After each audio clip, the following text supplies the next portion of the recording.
마가복음이 시작되고 예수님 요한에게 세례받으셨고 그리고 광야로 가셔서 40일 동안 줄이시고 마귀에게 시험 받으셨고 그리고 갈릴리로 돌아오셔서 제자들을 부르셨고 자 여기까지 우리가 봤습니다. 그리고 오늘 예수님은 어디로 들어가시는가 봤더니 가버나움에 있는 회당에 들어가셨다. 가버나움에 있는 회당. 예수님의 이제 제자를 부르시고 예수님이 하셨던 첫 번째 사역, 그게 바로 귀신 축출 사역이었습니다. 마가복음이 다른 복음서랑 조금 다른 게 있습니다. 이 복음서 안에 마태, 마가, 누가, 요한 이 복음서 안에 예수님의 이적들, 예수님의 기적, 기사들 이게 35가지가 나오는데 그 중에서 16번이 마가복음에서 나와요. 거의 절반 이상이죠. 그리고 이 16번 중에서 5번이군요. 5번이 귀신 축출 사역하고 연관이 있습니다. 마가복음은 그래서 되게 흥미진진합니다. 마태복음은 예수님의 설교집이에요. 그래서 예수님의 산상수훈 5장, 6장, 7장.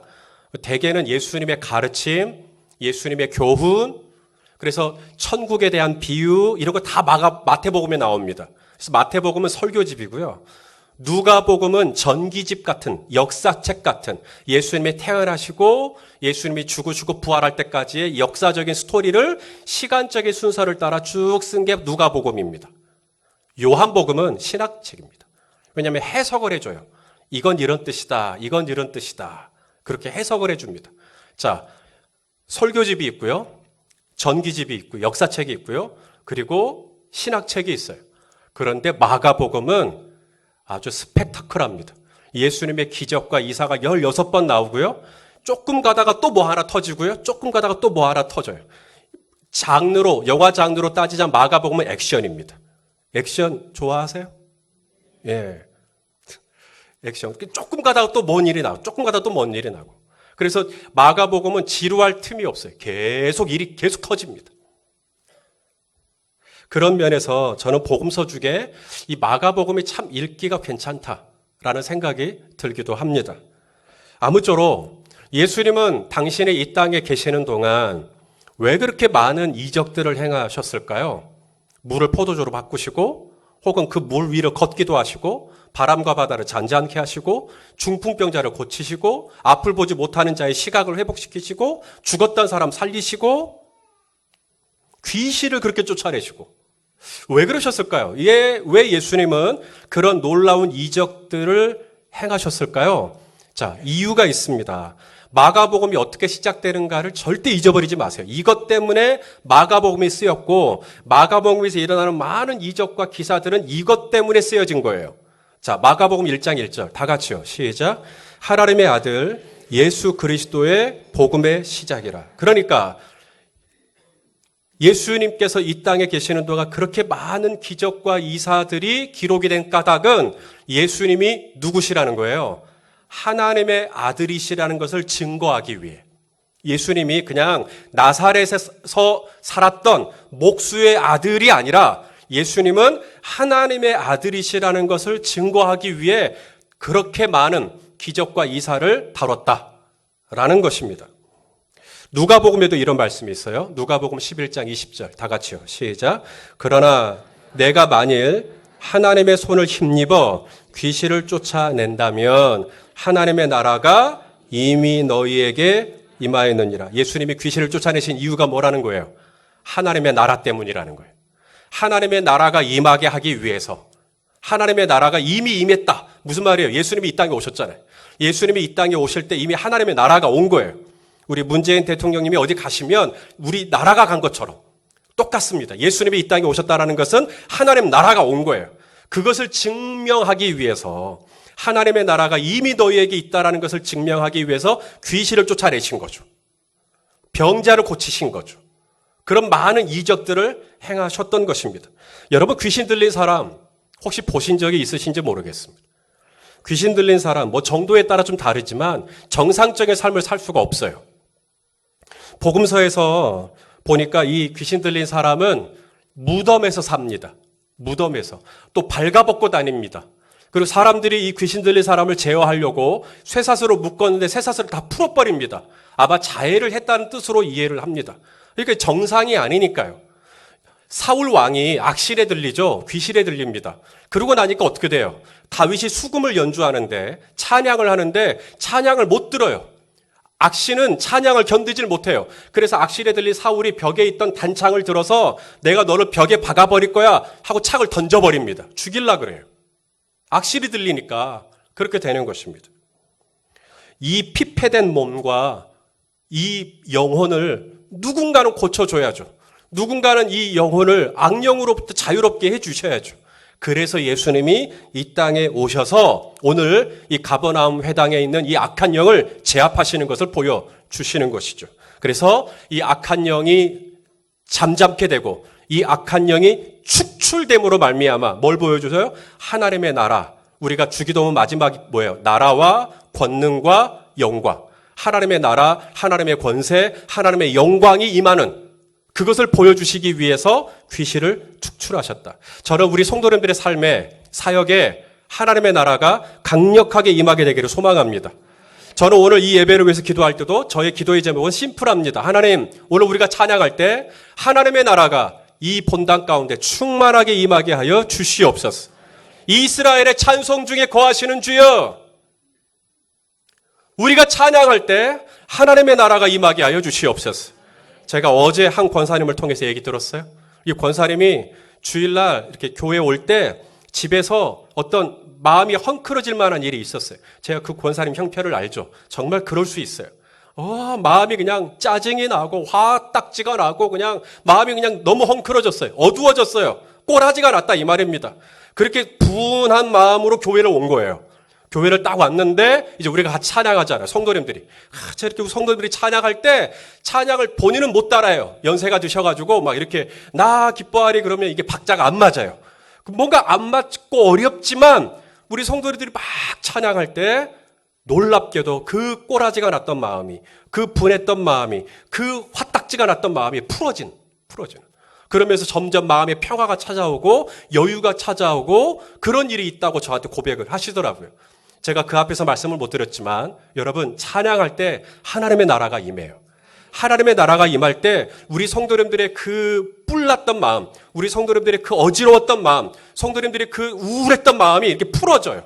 저는 이런 역사가 그냥 성경에서만 나와 있는 이론적인 얘기가 아니라 실제적으로 저희 연립배대교회 예배 현장에서 매주마다 경험하게 되는 그런 은혜가 있기를 소망하는 것입니다. 마귀는 권세가 있어요. 성경에 보니까 공중의 권세를 잡고 있다. 그렇게 얘기해요. 마귀가 공중의 권세를 잡고 있지만 하나님의 나라는 하나님의 권세가 있는 곳이에요. 그러니까 하나님의 권세와 공중의 권세, 사탄의 권세가 충돌하는 겁니다. 게임이 안 되죠. 프로와 아마추어인데요. 그래서 하나님의 나라가 임할 때 공중의 권세가 힘을 잃는 겁니다. 예수님이 오늘 마귀에게 나가! 그러니까 나가잖아요. 하나님 나라의 권세가 임하니까 하나님 나라와 권능과 영광이 영원히 아버지께 있습니다. 딱 그렇게 선포하니까 마귀가 힘을 잃고 쫙 나가는 것이죠. 오늘 이런 놀라운 승리와 영광이 저와 여러분 가운데 있기를 진심으로 원합니다. 자, 예수님이 가버나움 회당에 들어가셨어요. 가버나움 회당에 들어가서 말씀을 전했는데 설교를 하신 거죠. 말씀을 전했는데 이 말씀을 듣고 사람들이 어떻게 반응을 했냐면 놀라워했다. 자, 우리 21절, 22절 우리 다 같이 한번 읽겠습니다. 시작. 그들이 가버나움에 들어가니라.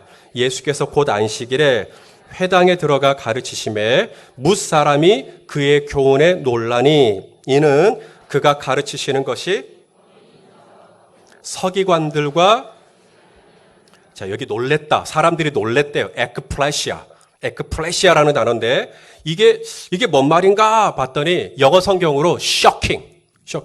여러분 충격받은 거 있어요? 그런 거. 깜짝 놀란 겁니다. 예수님의 가르치심, 예수님의 설교를 듣고 사람들이 깜짝 놀래요. shocking 또는 amazing. 사람들이 다 너무 놀라운 거예요. 또 이렇게 번역한 곳도 있었어요. 예수께서 안식일에 들어가 가르치심에 뭇 사람들이 아무 말도 하지 않고 들었다. 아무 말도 하지 않고 들었다. 왜냐하면 이 에크플레시아, 이 뜻이 뭐냐면 오버헬럼, 완전히 압도당하는 겁니다. 그 예수님의 그 권위 앞에 사람들이 압도를 당해가지고 숨죽이고 들은 거예요. 그냥 아무 소리도 나지 않았다. 숨을 죽이고 예수님의 설교에 집중하고 있는 모습. 부럽습니다. 네. 아니, 그렇다고 숨을 멈추라는 얘기는 아니고. 사람들이 그렇게 그냥 예수님의 설교에 확 집중해서 예수님의 설교에 완전히 빨려 들어가서 예수님의 설교에 그냥 완전히 고정되어 있는 그게 지금 에크플라소라는 단어. 이때 조용하게 예수님의 말씀 한 자로도 놓치지 않으려고 집중하고 있는 그때 갑자기 어디서 으악 하고 소리를 지르고 일어나 버린 거예요. 얼마나 그 자리에 있던 사람들이 놀랬겠어요. 깜짝 놀랐겠죠. 옆에 있는 사람은 더 놀랬겠죠. 으악 하고 소리를 지르고 일어난 겁니다. 자, 우리 23절 말씀이죠. 우리 23절 다 같이 한번 읽겠습니다. 시작. 마침 그들의 회당에 더러운 귀신 들린 사람이 있어 소리질러 이르되. 자, 여기서부터 이제 오늘 본문에 드러나 있는 놀라운 장면 세 가지를 요약하려고 합니다. 자, 먼저 오늘 본문에서 저희가 뭐가 놀랍냐면, 자, 이 귀신 들린 사람이요. 더러운 귀신 들린 사람이 지금 어디에 들어와 있어요? 회당에 들어와 있는 거예요. 그러니까 이 귀신이 들렸는데 그 사람이 회당에 들어올 때 어느 누구에게도 제재를 받지 않았다. 그냥 자연스럽게 들어와 있는 겁니다. 이 회당이 어떤 곳이냐?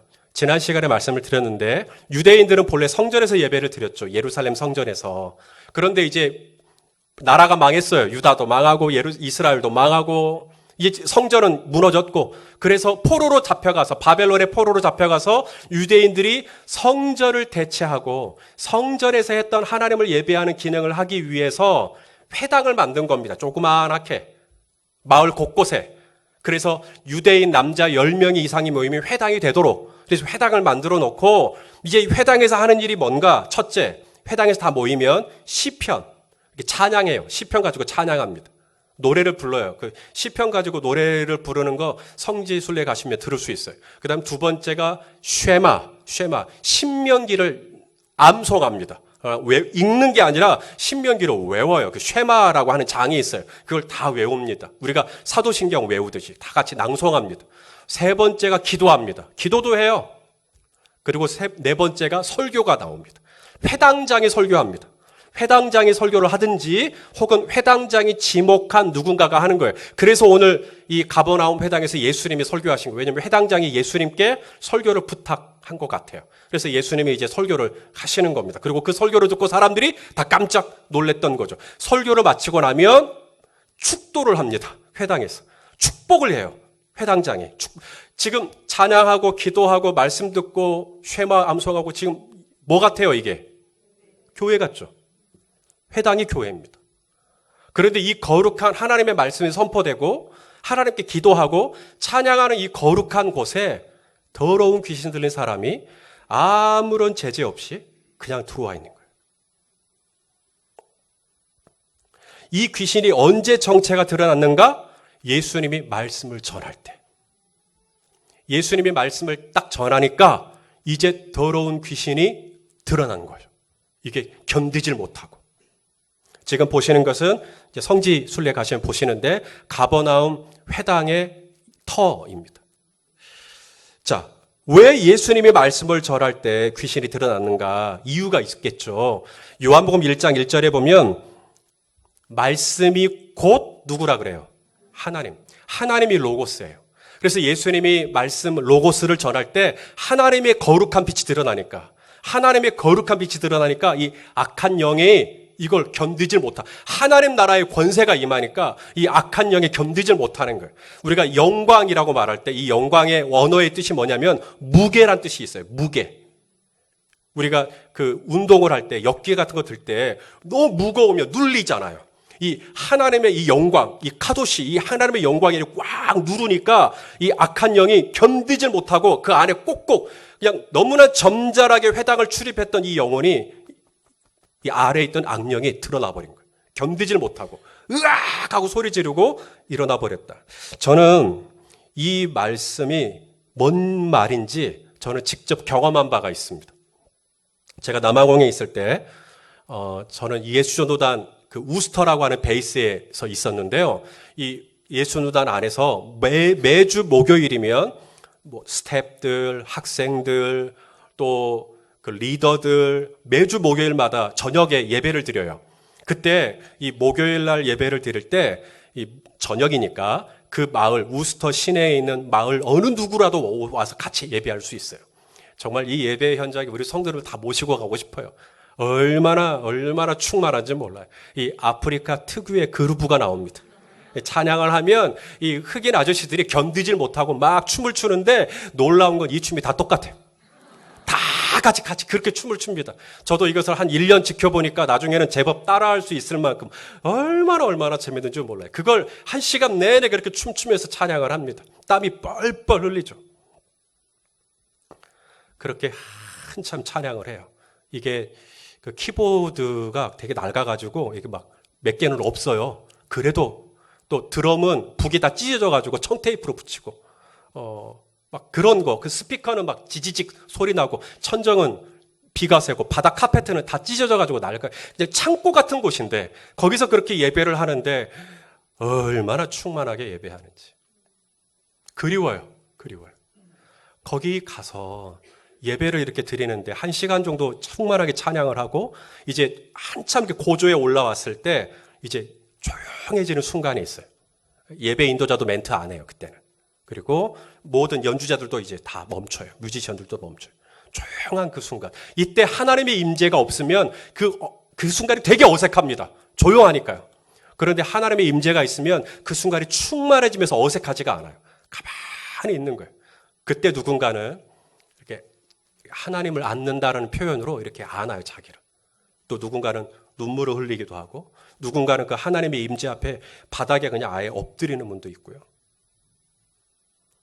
그렇게 하나님 앞에 그냥 손 들고 이렇게 있는 경우도 있고요. 그 임재를 충만하게 느끼려고 온몸으로 표현하면서 그렇게 하나님 앞에 머물러 있는 그때, 조용하게 하나님 바라보이는 그때, 갑자기 앞자리에 앉아있던 마을 사람들에게 오픈했다 그랬잖아요. 한 흑인 여성 아주머니, 등치도 이렇게 좋으신 아주머님이 으악 하고 소리를 지르고 일어나시더니 자신이 가지고 있던 플라스틱 의자를 가지고 집어 던져버린 거예요. 물론 사람들이 피해서 뭐 피해는 없었지만 던져버리는 거예요. 그러니까 사람들이 다 정신이 차리죠. 그리고는 그 리더 중에 한 분이 가서 머리에 딱 손을 대니까 바로 푹 하고 쓰러져서 쉬시더라고요.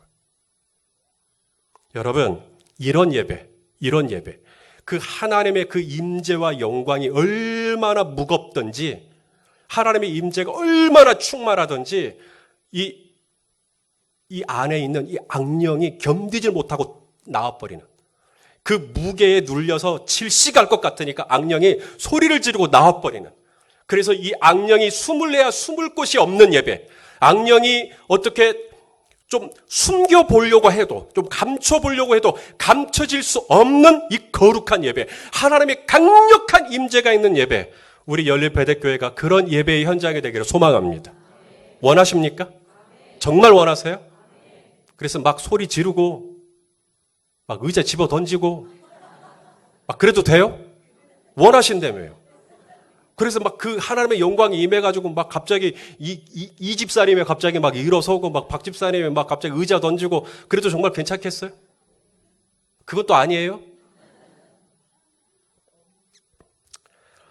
놀라운 건, 오늘 본문을 우리가 접할 때 놀라운 건 다 조용하게, 에크플레소, 다 조용하게 예수님 말씀을 경청하고 있을 때 갑자기 악령 들린 사람이 소리를 질렀기 때문에 놀란 게 아니고요.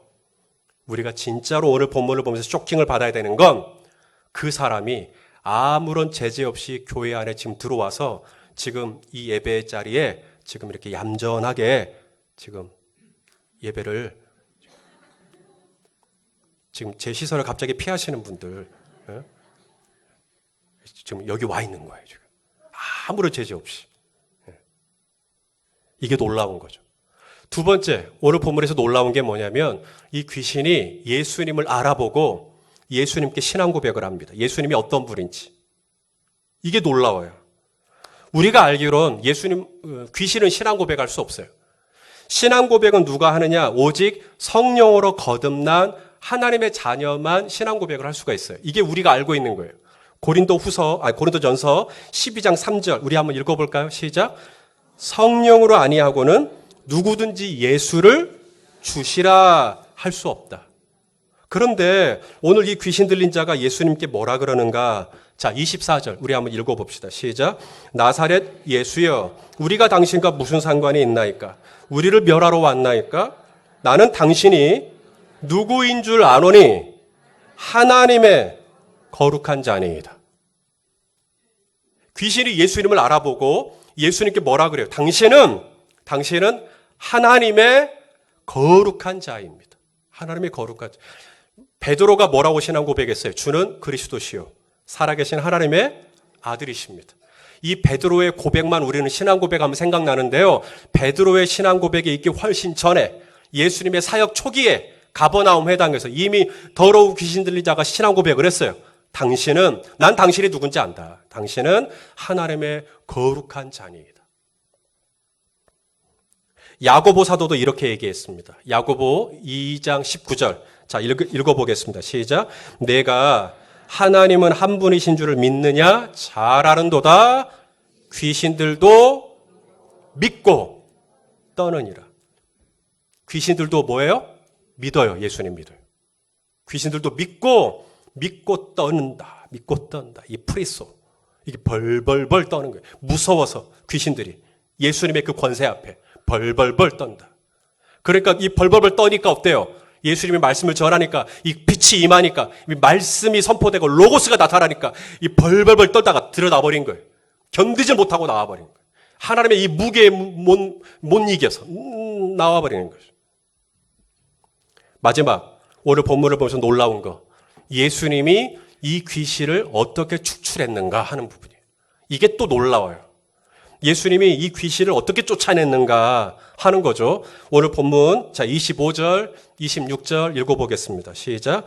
예수께서 꾸짖어 이르시되 잠잠하고 그 사람에게서 나오라 하시니 더러운 귀신이 그 사람에게 경련을 일으키고 큰 소리를 지르며 나오는지라. 예수님이 어떻게 하셨어요? 꾸짖었다. 이 부분. 꾸짖었어. 뭐라고 꾸짖었어요? 조용히 해. 잠잠해. 그죠? 조용히 해. 소리 지르니까 조용히 해. 그리고 뭐라 그래요? 나와. 그 사람에게서 나와. 그런 거예요. 그러니까 나왔다. 이게 달랐어요. 이게 달랐어요. 이날 가버나움 회당에 있던 사람들이 예수님을 보고 뭘 느꼈냐면 좀 다르다. 좀 다르다. 저분은 좀 다르네. 그러면서 뭐라 그러냐면 22절에 뭇사람이 그의 교훈에 놀라니 이는 그가 가르치시는 것이 권위 있는 자와 같고 서기관들과 같지 아니함이러라. 귀신 쫓아내는 것도 마찬가지입니다. 제가 최근에 읽었던 책 중에 이 귀신 축출자 예수라고 하는 책을 제가 읽었어요. 두엘프트리라고 하는 교수님이 쓴 논문인데 이분이 이 귀신 축출에 관한 연구를 한 거죠. 예수님 당시 귀신 축출한 사람이 예수님만 있었던 게 아니라 주후 1세기 예수님 당시에 그 근방에 귀신 축출하던 사람들이 많았어요. 그래서 예수님은 다른 귀신 축출자들과 어떻게 다른가? 사람들이 그걸 느꼈다는 거거든요. 아, 이분 좀 다르네. 이분은 귀신을 축출을 좀 특이하게 하네. 이런 거거든요. 그래서 이 교수님이니까 그러면 예수님 당시에 다른 귀신 축출자들은 어떻게 했길래 사람들이 예수님을 보고 다르다고 얘기했을까? 그래서 이 교수님이 호기심이 발동해갖고 이제 주 1세기 문헌을 찾아 헤맨 거죠. 그리고 당시에 귀신 축출에 관련된 기사를 다 모아갖고 논문을 쓴 겁니다.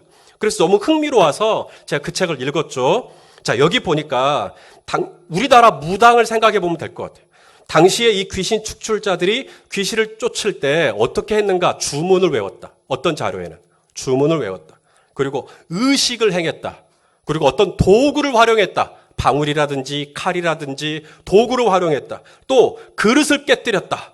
혹은 나무를 태워서 불을 피웠다.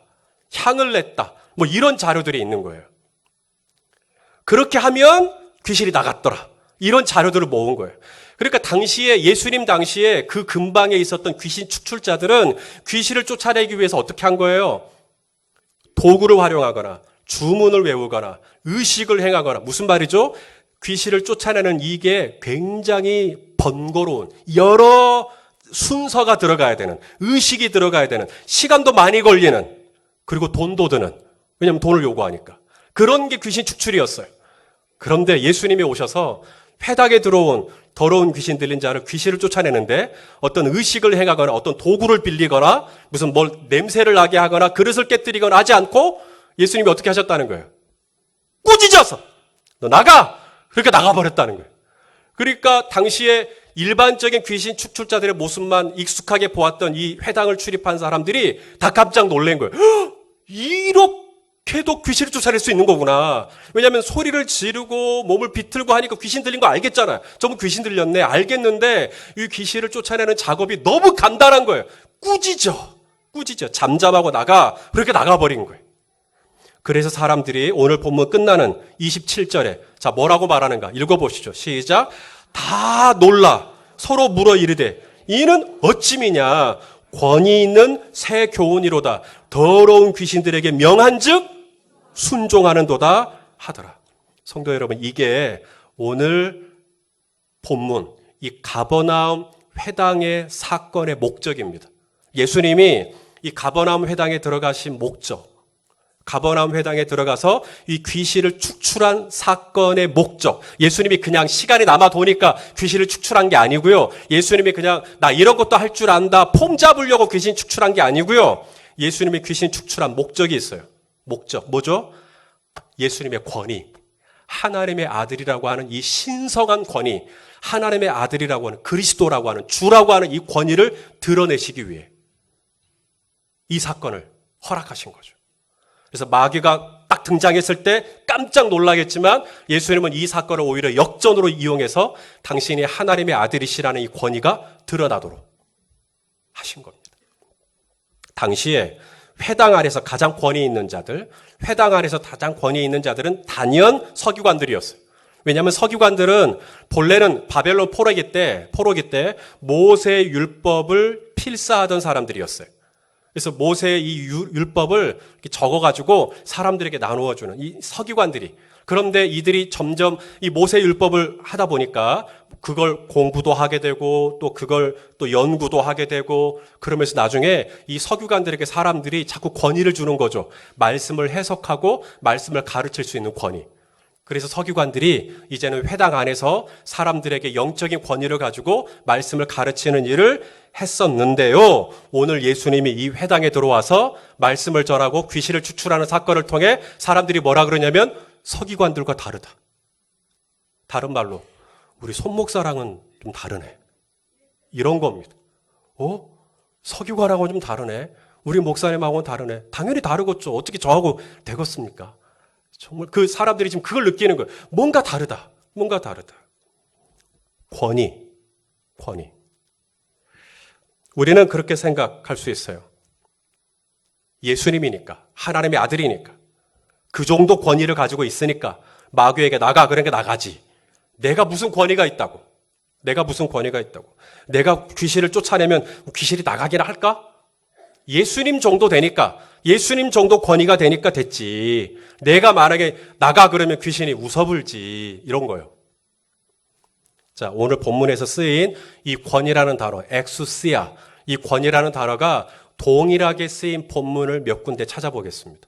자, 마가복음 3장 14절 15절. 예수님이 12제자를 부르신 목적이 나오죠. 예수님이 12제자를 삼으신 목적. 저와 여러분을 제자로 부르신 목적. 같이 읽어볼까요? 시작. 이에 12를 세우셨으니 이는 자기와 함께 있게 하시고 첫 번째, 두 번째, 보내사 전도도 하며 세 번째, 귀신을 내쫓는 권능.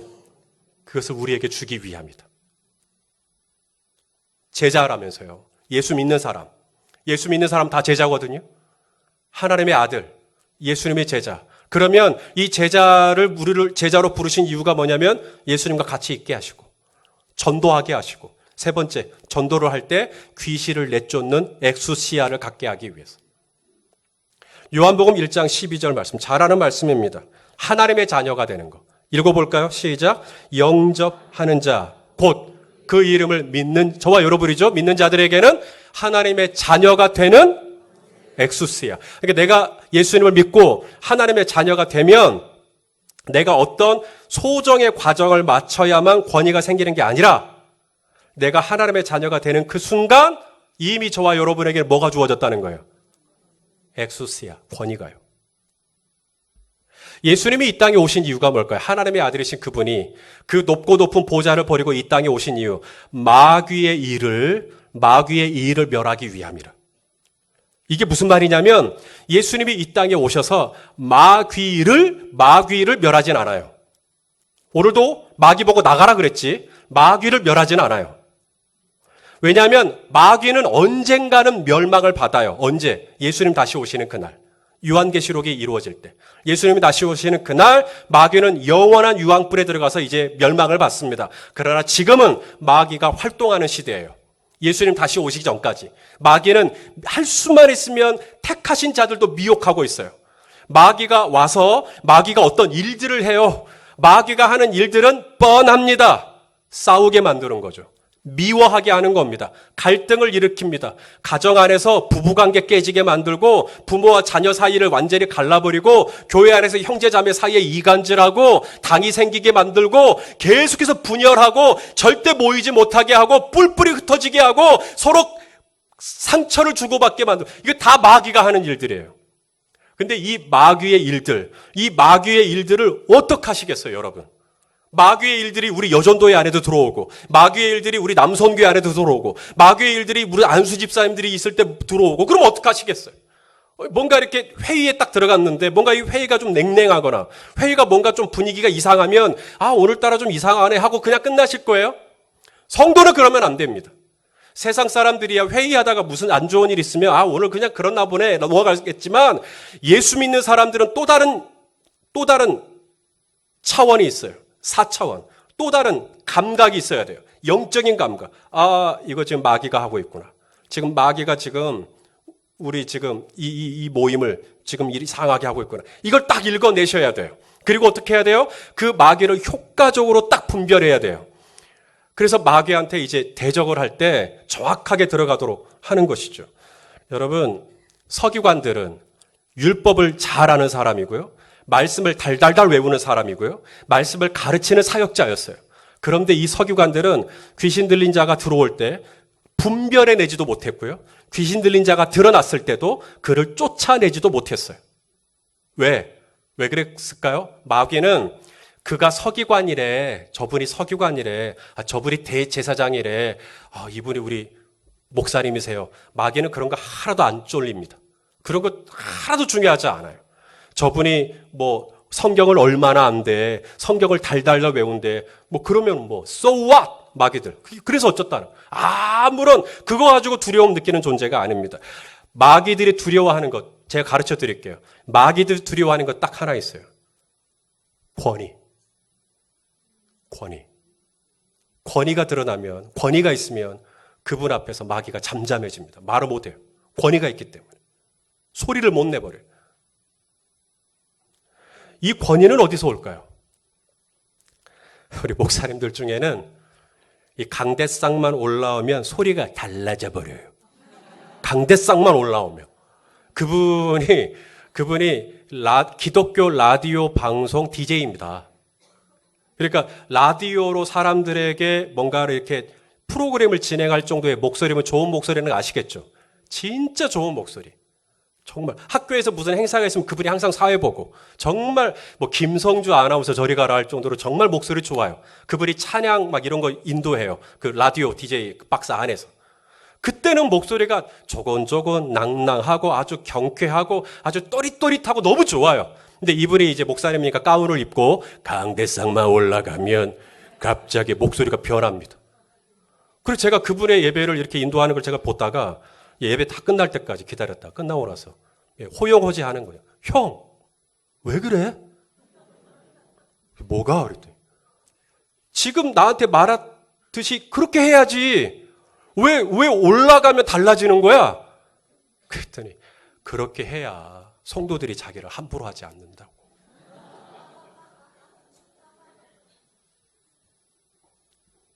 K-팝 스타 같은 거 보시면 뭐죠? 심사위원들이 노래 부른 사람들 심사할 때 심심치 않게 나오는 지적 중에 하나가 노래 부를 때 뭐 하듯이 부르라 그래요. 말하듯이. 그냥 말하듯이 해라. 그런데 그냥 일상에서 쓰던 말투 그대로. 그런데 강대상 위에 올라간 톤과 강대상 아래의 톤이 달라지는 거예요. 이질감 느끼지 않으세요? 만약에 제가 그런다 그러면 성도들 어떻게 이 자리 견디시겠어요? 뭐지? 왜 우리 목사님은 위와 아래가 다른 거야? 라는 거예요. 그런데 목사님들 중에는 그분이 어렸을 때 어떤 신앙적인 그렇게 해야 된다라고 하는 뭔가를 좀 받으셨나 봐요. 영향을. 그러니까 그분이 목사 안수를 받고 가운을 입는 순간부터 목소리가 하고 변해지는 거예요. 아니 그렇게 안 해도 될 것 같은데. 그런데 뭔가 이렇게 권위를 느낄 수 있는, 성도에게 권위를 어필할 수 있는 톤이 있을 거다. 뭔가 내가 이 자리에서 거룩한 성직의 업무를 행하고 있는 어떤 성량, 발성이 있을 거다.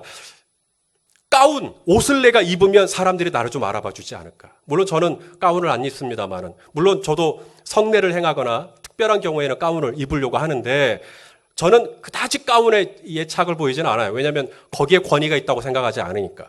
성경에 뭐라고 되어 있냐면 누가복음 20장 46절에 이 바리새인들이요. 긴 옷을 입고 다닌다. 긴 옷을 입고 다닌다. 왜 긴 옷을 입고 다녔을까요? 권위. 내가 이렇게 긴 옷을 입고 다니면 사람들이 나를 알아봐주고 나한테 인사도 하고 권위를 느끼지 않을까. 바리새인들은요. 지금도 긴 옷을 입고 다니십니다.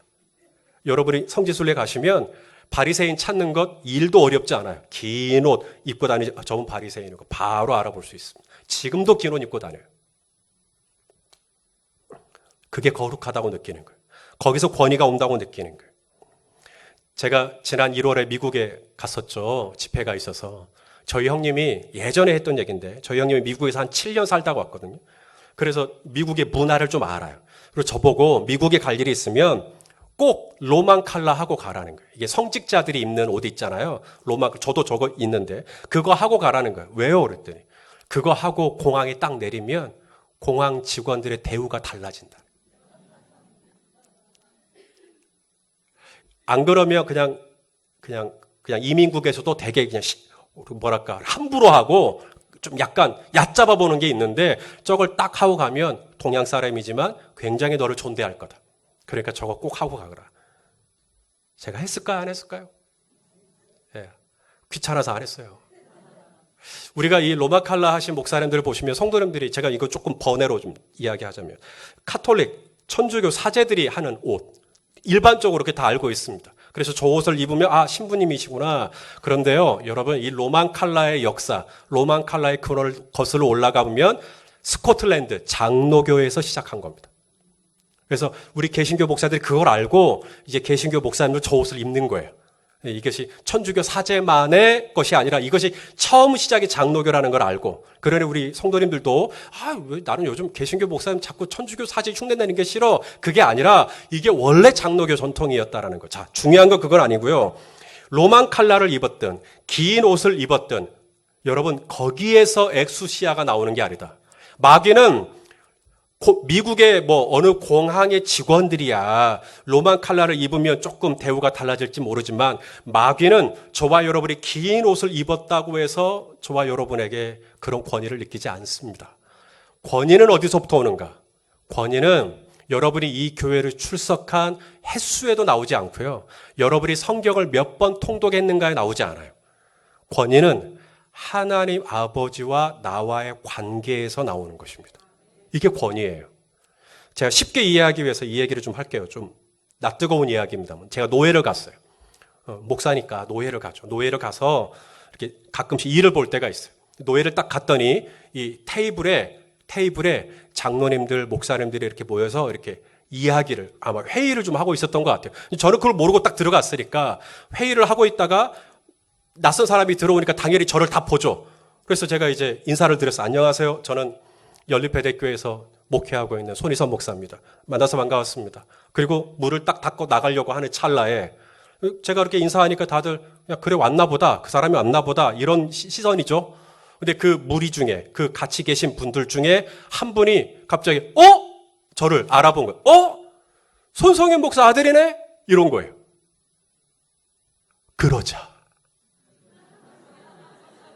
그러자. 분명히 아까까지 누가 들어오든 말든 저 열린배대교회 손희선 목사입니다 해도 뭐 그냥 시큰둥했던 이분들이 손석희 목사 아들이네 한 분이 딱 알아보니까 이분들이 어떻게 했을까요? 다 일어나가지고 손석희 목사 아들이냐고 전부 저랑 악수하고. 참 제가 이런 아들입니다. 제가 수안지구에서 목회하는 게 하나도 중요하지 않고요. 제가 열린배대교에서 목회한 연수 하나도 중요하지 않아요. 제가 얼마나 성경을 통달한 목사인가도 중요하지 않아요. 제가 누구 아들이냐가 중요해요. 마귀가요, 다른 거 하나도 안 무서워합니다. 당신이 로만 칼라를 아무리 비싼 걸 해도, 성직자 가운을 아무리 긴 옷을 입어도 그런 거 하나도 마귀는 중요하지 않아요. 스게와 제사장의 아들도 무서워하지 않잖아요. 누구를 무서워하는가? 하나님의 자녀. 하나님의 아들이네. 하나님의 딸이네. 그러면 마귀가 벌떡 일어섭니다. 다른 것 때문이 아니에요. 내가 이제 갓 개척한 목사일 수도 있고요. 저는 아직 성경을 한 권도 제대로 끝까지 읽어본 적이 없을 수 있어요. 아직도 창세기부터 읽어야지 하다가 출애굽기에서 홍해 만나고 민수기 숫자 세다가 뭐 정신이 혼미해지고 여전히 그럴 수 있어요. 여전히. 그래서 계속 홍해 때 또 밀려가고 홍해 때 또 밀려가고 지금도 계속 그럴 수 있어요. 그러나 마귀는 그런 거 하나도 중요하지 않다니까요. 하나님의 자녀네. 저와 여러분 안에 이미 엑수시아, 하나님의 자녀가 되는 그 순간 사탄이 보고 알아보고 그 거룩한 엑수시아 앞에, 신성한 권위 앞에 마귀가 정체를 드러내고, 그랬을 때 우리가 그 권위를 가지고, 여러분 큰 소리 안 해도 돼요. 막 협박하지 마세요, 마귀를. 딱 한마디 하시면 돼요. 따라서 할까요? 잠잠하라. 나가라. 그렇게 하면 돼요. 참, 우리 집에서 있지 마. 우리 집 나가. 우리 배우자 건들지 마. 내 남편 건들지 마. 나가. 우리 김 집사님 건들지 마. 나가. 라고 하면 돼요. 그러면 마귀가 우리 안에 있는 하나님의 자녀의 권위를 가지고 벌벌 떨면서, 아까 말했죠. 샤리프. 벌벌 떨면서 나가. 그렇게 나가는 거예요. 이 권위가 예수님이기 때문에만 있는 권위가 아니라 예수님이 이 권위를 사용하신 이유가 저와 여러분에게도 이 권위를 가지고 이렇게 할 수 있다라는 것을 우리에게 샘플로 보여주시기 위해서 하신 것이니, 이제 이번 한 주간 세상에 나가서, 세상은 돈이 권세입니다. 지위가 권세예요. 명예가 권세입니다. 자동차 CC가 권세일 수 있어요. 평수가 권세일 수 있어요. 그러나 마귀가 벌벌 떨 수밖에 없는 권세는 당신이 살고 있는 지평수가 아니라 하나님의 자녀라고 하는, 하나님의 아들이라고 하는 그 권세를 가지고 이제 어느 곳에 가시든지 그곳에서 활동하고 있는 마귀의 일들을 빨리 분별해내시고 그것을 영적으로 예민하게 분별해내셔서 여러분 안에 있는 이 권위를 가지고 예수의 이름으로 명하노니 여전도에서 나가, 예수의 이름으로 명하노니 우리 교회에서 나가라고 하면 마귀가 우리 성도님들의 권위 앞에 부복하고 떨고 순종하고 떠나는 이 놀라운 은혜로, 그래서 우리 성도님이 걷는 곳곳마다 아버지의 나라와 권능과 영광이 임하게 되시기를 예수님의 이름으로 축원합니다. 옆에 있는 분에게